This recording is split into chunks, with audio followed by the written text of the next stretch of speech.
Everyone, मेरा नाम है अक्षय और मैं आज फिर से एक नई वीडियो के साथ यहाँ पर आया हूँ, जिसमें मैं आपको बता रहा हूँ कि कैसे आप कोई भी नंबर का जो स्क्वायर रूट है आप निकाल सकते हैं। नॉर्मली इस वीडियो में मैं ओनली परफेक्ट स्क्वायर ही बता रहा हूँ। मैं अपना अगले वीडियो में नॉन परफेक्ट स्क्वायर रूट का भी बताऊँगा। तो परफेक्ट स्क्वायर रूट कैसे निकालते हैं चलिए इस वीडियो में देख लीजिए। आपको एग्जाम में बहुत हेल्प करेगा इस वीडियो और आपका टाइम सेव करेगा। तो चलिए चल के वीडियो को शुरू करते हैं। यहाँ पे मैं सिर्फ परफेक्ट स्क्वायर रूट निकालना ही बता रहा हूँ। तो मैं कुछ एग्जाम्पल के साथ इस वीडियो को दिखाऊंगा, लेकिन एग्जाम्पल लेने से पहले मैं कुछ यहाँ पे डेमोन्स्ट्रेशन करना चाहता हूँ। जैसे फॉर एग्जाम्पल हम सबको पता है कि स्क्वायर जो होता है 1 का स्क्वायर होता है 1, और 1 to 10 का स्क्वायर मैं यहाँ पे लिख रहा हूँ, जैसे कि आपको पता है सबको। तो यहाँ पे मैं कुछ चीज़ें मेंशन करने वाला हूँ, जैसे कि क्वेश्चन का यूनिट डिजिट क्या होने पर आंसर का यूनिट डिजिट क्या होगा। जैसे कि फॉर एग्जाम्पल यहाँ पे मैं लिख दिया unit digit of question, for example 1। किसको स्क्वायर करने पर 1 आता है, जैसे कि आप देख सकते हैं 1 को स्क्वायर करने पर ही 1 आता है, नहीं तो 9 को स्क्वायर करने पर भी 81 आता है, जिसका यूनिट डिजिट 1 होता है। तो इसका मतलब ये हुआ जब 1 है तो आइधर हम इसका जो आंसर का जो यूनिट डिजिट होगा वो आइधर 1 होगा, नहीं तो 9 होगा। तो यहाँ पे आप देख सकते हैं। उसको जाने से पहले मैं और कुछ दिखाना चाहता हूँ। यहाँ पे जो यूनिट डिजिट्स है वो सिर्फ आइधर 1 है, नहीं तो 4 है, नहीं तो 6 है, सॉरी 5 भी है, 25 का 6 है, नहीं तो 9 है, नहीं तो 0 है। बाकी जो नंबर्स बच गए जैसे कि फॉर एग्जांपल 2, 3, 7 एंड 8, तो ये सब अगर क्वेश्चंस में रहेगा तो आपको समझ में आ जाएगा कि एक परफेक्ट स्क्वायर नहीं है, तो इसका परफेक्ट स्क्वायर रूट आप निकाल नहीं सकते। अगर 2, 3, 7, 8 है तो आप परफेक्ट स्क्वायर रूट निकाल नहीं सकते, इसका परफेक्ट स्क्वायर रूट एग्जिस्ट ही नहीं करता है। जिस क्वेश्चन पे आपका 1, 4, 5, 6, 9, 0 रहता है उसका ही आप परफेक्ट स्क्वायर रूट निकाल सकते हैं। तो 1 कब आता है आपका, जैसे कि यूनिट डिजिट ऑफ क्वेश्चन अगर 1 है तो यूनिट डिजिट ऑफ आंसर क्या हो सकता है। 1 किसको स्क्वायर करने पर 1 आ सकता है, जैसे कि हम 1 को अगर स्क्वायर करेंगे तभी उसका यूनिट डिजिट 1 आएगा, नहीं तो 9 को अगर स्क्वायर करेंगे तभी उसका यूनिट डिजिट 1 आएगा। तो 1 आएगा हमारा आइदर 1 और 9 को स्क्वायर करने पर। तो क्वेश्चन का अगर यूनिट डिजिट 1 है तो आंसर का यूनिट डिजिट आपका हो जाएगा 1 और 9। सिमिलरली किसको स्क्वायर करने पर 4 मिलेगा, अब 2 को स्क्वायर करने पर 4 मिल रहा है, और यहाँ पे 8 को स्क्वायर करने पर भी 64 मिल रहा है, जिसका यूनिट डिजिट 1 है। तो यहाँ पे 4 हम लोग का आ रहा है, इधर हम 2 को स्क्वायर कर सकते हैं, नहीं तो 8, 2 और 8। 5 सिर्फ एक ही केस में आ रहा है, जैसे कि 5 का स्क्वायर करने पर 25 आ रहा है। तो यहाँ पे अगर क्वेश्चन का यूनिट डिजिट 5 है तो आंसर का भी यूनिट डिजिट 5 ही होगा। 6 किसको स्क्वायर करने पर 6 आता है यूनिट डिजिट, 6 को स्क्वायर करने पर भी 36 आता है यहाँ पे, और 4 को स्क्वायर करने पर भी 16 आता है, जिसका यूनिट डिजिट भी 6 है। तो 4 को स्क्वायर करने पर और 6 को स्क्वायर करने पर हमारा यूनिट डिजिट 6 आ सकता है। तो यहाँ पे लिख दूंगा मैं 4 और 6। सिमिलरली यहाँ पे 9 किसको स्क्वायर करने पर 9 आता है यूनिट डिजिट, जैसे कि 3 को स्क्वायर करने पर 9 आता है, और सिमिलरली 7 को स्क्वायर करने पर भी 49 आ रहा है, जिसमें 49 में 9 यूनिट डिजिट होता है। तो यहाँ पे 9 आ रहा है 3, नहीं तो 7 को स्क्वायर करने पर, जो कि मैं मेंशन कर रहा हूँ यहाँ पे 3 और 7। 0 किसको करने पर आता है, 0 सिर्फ 0 की केस में आता है। तो अगर जैसे कि 10 का स्क्वायर होता है 100, तो यहाँ पे 0 का सिर्फ 0 ही होता है। कुछ एग्जाम्पल आपको दिखाऊंगा तो आपको अच्छे से समझ में आ जाएगा। तो चलिए कुछ एग्जाम्पल्स देख लेते हैं। वही कुछ सेम स्क्वायर्स में मेंशन कर रहा हूँ आपको इजीली एग्जाम्पल को समझाने के लिए।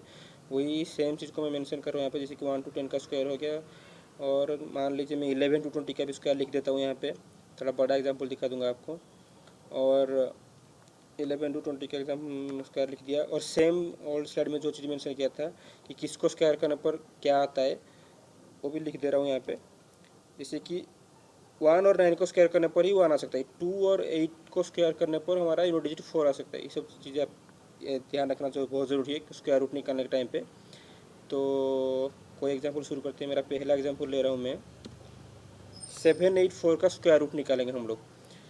तो कोई भी नंबर में आपको जब एग्जाम में आपको आएगा तो आप क्या करना है, आपका उसका लास्ट 2 डिजिट आपको लेना है। जैसे कि 784 में लास्ट टू डिजिट है इसका 84, तो 84 आपको लेना है, हमेशा लास्ट 2 डिजिट नंबर लेना है। तो 84 में आपको देखना है इसका यूनिट डिजिट क्या है, वो है 4।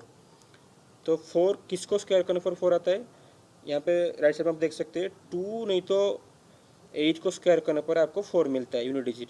तो आपको यहाँ पे तो पता चल गया कि इसका जो आंसर का जो यूनिट डिजिट होगा वो या तो 2 होगा नहीं तो 8 होगा। तो मैं यहाँ पे लिख देता हूँ 2 और 8।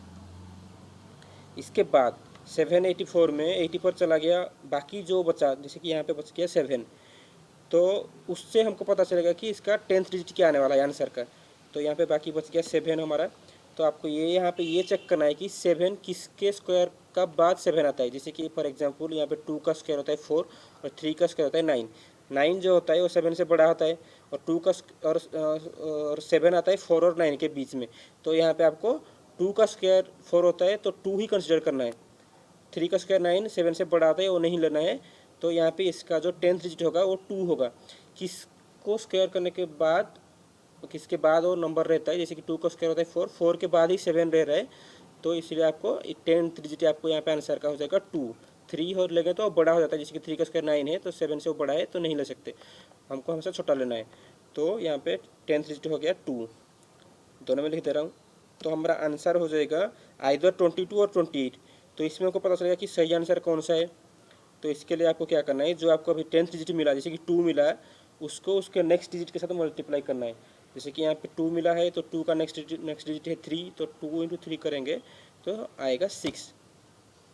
तो यहाँ पे आपको देखना है कि जो बचा हुआ ना डिजिट था हमारा 784 में, जो है 7 जो है वो 6 से बड़ा है कि छोटा है।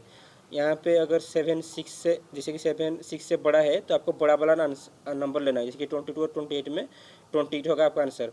अगर जो नंबर वो है इधर और मल्टीप्लिकेशन का जो रिजल्ट आया है उससे छोटा होता तो आपको छोटा वाला डिजिट लेना है। तो यहाँ पे 7 6 से बड़ा है तो इसीलिए आपका आंसर हो जाएगा 28।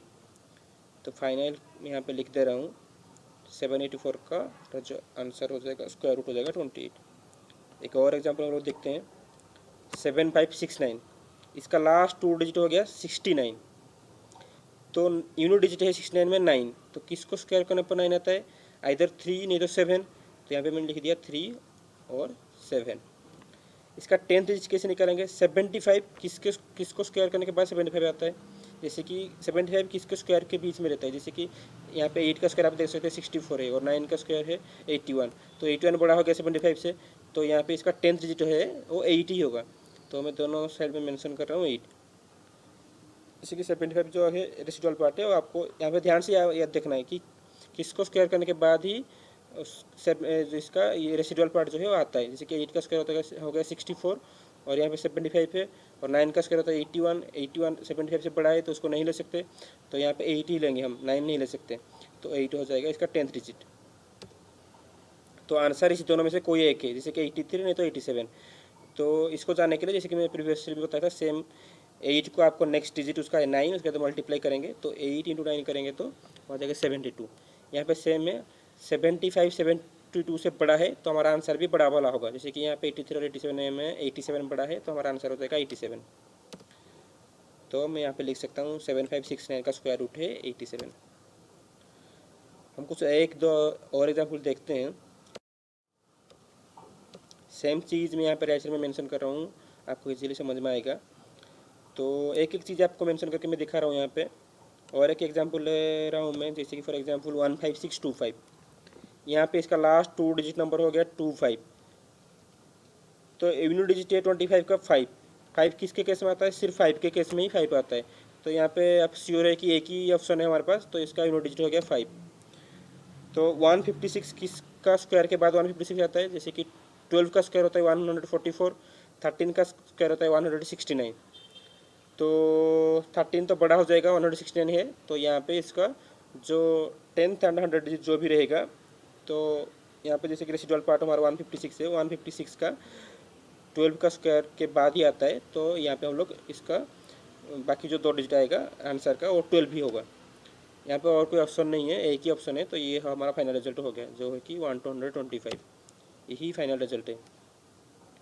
और एक एग्जांपल दिखा देता हूँ यहाँ पे 25281, इसका लास्ट 2 डिजिट हो गया 81, तो यूनिट डिजिट हो गया 81 में 1, आइदर इसका आंसर का जो यूनिट डिजिट होगा वो 1 होगा नहीं तो 9 होगा। आप देख सकते हैं राइट साइड में 1 किसके केस में आता है, आइदर 1 नहीं तो 9, तो यहाँ पे इसका यूनिट डिजिट हो जाएगा 1 और 9।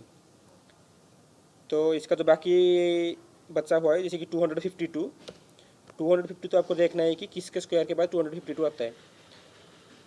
16 का स्क्वायर है 256, जो कि 252 से बड़ा है, तो उसको नहीं ले सकते। और 15 का स्क्वायर है 225, तो इसका जो 10th एंड 100 डिजिट आएगा वो है 15। तो दोनों तरफ 15 लिख दिया मैंने, मेंशन कर दिया। तो ये दोनों में से कोई एक आंसर है हमारा। तो ये क्या करेंगे, हमारा जो रिजल्ट आया है अभी 15, उसको इसका नेक्स्ट डिजिट जो है वो 16 के साथ मल्टीप्लाई करेंगे, जो कि हो गया 240। और यहाँ पे 252 240 से बड़ा है, तो हमारा बड़ा वाला ही जो ये दोनों में से जो बड़ा वाला आंसर है वही होगा। जैसे कि 151 एंड 159 में 159 बड़ा है, तो वही होगा हमारा आंसर। यहाँ पे आप इसे भी देख सकते हैं, 252 जो है वो किसके ज़्यादा पास है। जैसे कि 15 का स्क्वायर होता है 225 और 16 का स्क्वायर होता है 256। तो यहाँ पे अगर 252 जो है वो 256 के ज़्यादा पास है कंपेयर टू 225। तो नीचे वाला जैसे कि 16 का पास है, 15 से ज़्यादा दूर है। तो अगर नीचे की तरफ पास है तो आप नीचे वाला आंसर लीजिए। 151 और 159 में नीचे में लिखा हुआ 159, तो यहाँ पे रिजल्ट हो जाएगा 159। तो फाइनलाइज करके मैं अगर लिखूँगा तो मैं लिख सकता हूँ कि 25281 का स्क्वायर रूट हो जाएगा 159। एक लास्ट एग्जाम्पल देख लेते हैं हम लोग। 34596, यहाँ पे लास्ट 2 डिजिट है 96 और यूनिट डिजिट होता है 96 का 6 किसके केस में आता है, आप अगर 4 या 6 को स्क्वायर करेंगे तो उसका यूनिट डिजिट 6 ही आएगा। तो यहाँ पे मैं लिख दिया यूनिट डिजिट 4 और 6 होने वाला है। तो इसका बाकी जो बचा इस क्वेश्चन का तो होता है 345। तो किसको स्क्वायर करने के बाद 345 आता है हमारा, यहाँ पे देख सकते हैं। यहाँ पे 18 का स्क्वायर करेंगे तो 324 होता है और 19 का स्क्वायर 361 होता है। 361 345 से बड़ा है, तो हमारा यहाँ पे 10th और 100 डिजिट में जो रहेगा वो होगा 18। तो दोनों में मैं 18 मेंशन कर दिया। सेम आप देख सकते हैं अभी इसमें से कौन सा सही चूज़ करने के लिए आपको 18 को उसका नेक्स्ट डिजिट के साथ मल्टीप्लाई करना होगा। जैसे कि 18 मल्टीप्लाइड विथ उसका नेक्स्ट डिजिट 19 हो जाए 342। और यहाँ पे 345 342 से बड़ा है, तो हमको बड़ा वाला आंसर लेना है। जैसे कि यहाँ पे हो जाएगा 186। तो मैं लिख सकता हूँ फाइनली कि 34596 का आंसर स्क्वायर रूट हो जाएगा 186। अगर आपको कहीं भी कुछ भी डाउट है आप नीचे कमेंट कर सकते हैं। और वीडियो अच्छा लगे तो चैनल को प्लीज़ सब्सक्राइब एंड शेयर कर दीजिए। और थैंक यू फॉर वाचिंग। मैं आपको अगले वीडियो में मिलूँगा। और इस वीडियो को प्लीज़ शेयर कर लीजिए। आपका कोई भी छोटी भाई बहन है स्टूडेंट से, तो उनको शेयर कर लीजिए, उनको बहुत हेल्प होने वाला है। ये छोटी छोटी चीज़ें आपको एग्जाम में बहुत हेल्प करने वाला है। तो प्लीज़ वीडियो को प्लीज़ शेयर कीजिए। Thanks for watching.